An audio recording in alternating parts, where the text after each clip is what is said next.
Nourish company এখানে company হয়েছে, সে হাজার হাজার কোটি টাকা ব্যবসা করছে, কিন্তু তাদের ব্যবসার ঢাল হলাম আমাদের শ্রমিক ড্রাইভাররা। কোন শ্রমিকের আর কোনো কিছু বলার আছে? কোন শ্রমিকের এখানে আর কোনো কিছু কথা বলার আছে? এই মঞ্চে যদি কেউ কথা না বলেন, পরবর্তীতে কিন্তু তার কথা কিন্তু আমরা আর শুনবো না। আজকে সম্মানিত উপস্থিতি, বগুড়া জেলা ট্রাক টাঙ্গরি কাবাক ব্যাংক শ্রমিক ইউনিয়নের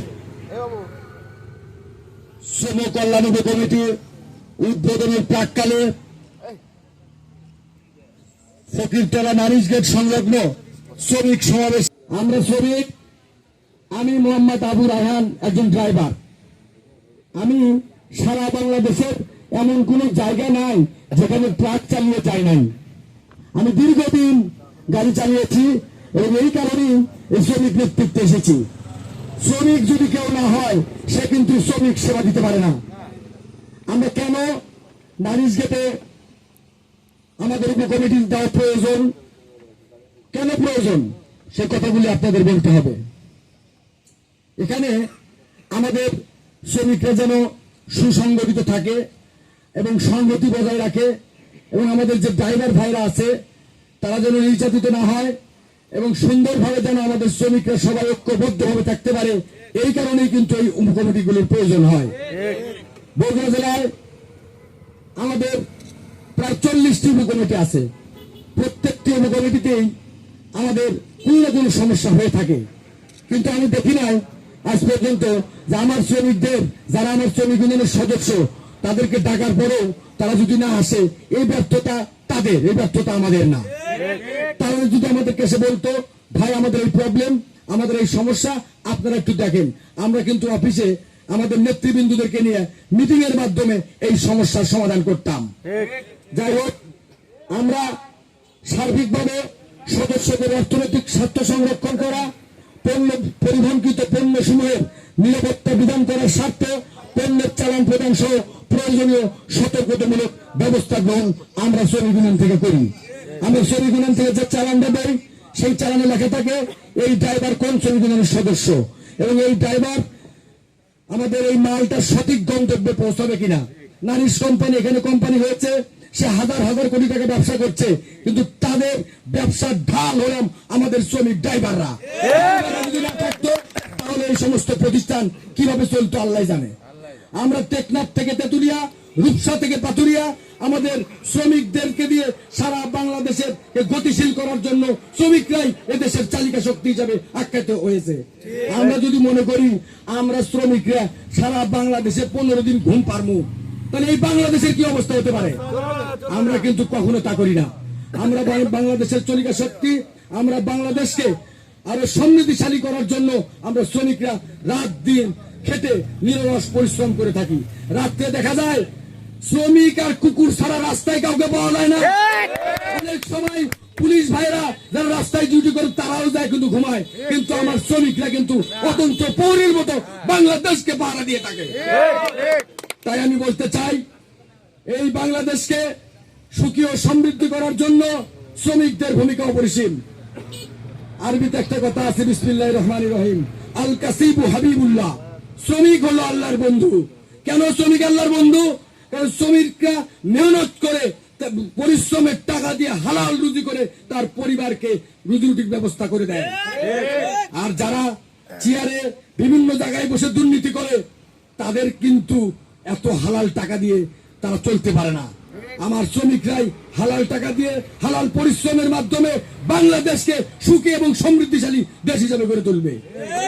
আমাদের শহীদ প্রেসিডেন্ট জিয়াউর রহমান 1980 সালে শ্রমিকদেরকে সংগঠিত করে ট্রেড ইউনিয়ন গঠন করে দিয়েছিল, যে তোমরা ঐক্যবদ্ধ হয়ে তোমাদের সংগঠনগুলি চালাও এবং তোমাদের শ্রমিকদেরকে দেখাশোনা করার জন্য, শ্রমিকদের ন্যায্য অধিকার আদায় করার জন্য জিয়াউর রহমানের ভূমিকা অপরিসীম ছিল। আবার রাষ্ট্র অবকাঠামো যে 31 ধারা আমাদের বিএনপি দিয়েছে, সেই বিএনপির 17 নম্বর ধারায় লেখা আছে যে শ্রমিকদের ট্রেড ইউনিয়ন করার গণতান্ত্রিক অধিকার দিতে হবে।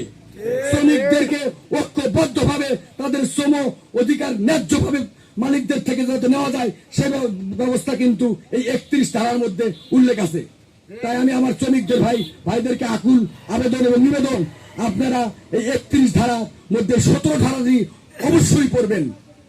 আর আপনাদের এখানে যারা আছেন, আজকে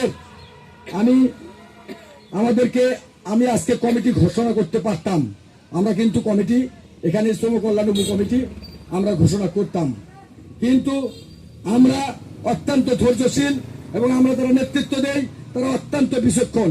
অলরেডি আমাদের মধ্যে সিদ্ধান্ত হয়ে গেছে, আমরা এখানে আজকে শ্রম কল্যাণ উপকমিটির শুভ অফিস উদ্বোধন ঘোষণা করলাম। এবং আগামী 72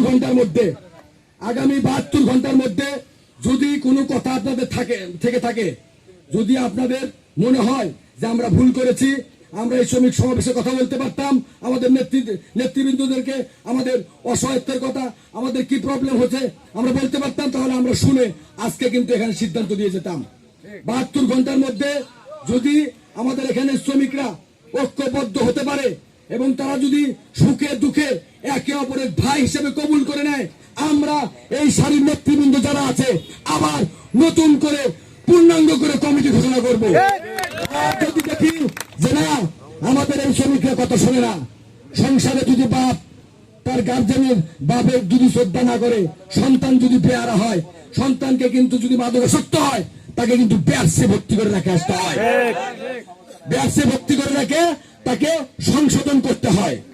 আমার বক্তব্য হলো, আপনারা সব বোঝেন, আপনারা অত্যন্ত জ্ঞানী। আমার শ্রমিকরা জ্ঞানী যদি না হতো, তার রাত দিন পরিশ্রম করে বাংলাদেশকে উন্নতির শিখরে পৌঁছে দিতে পারতো না।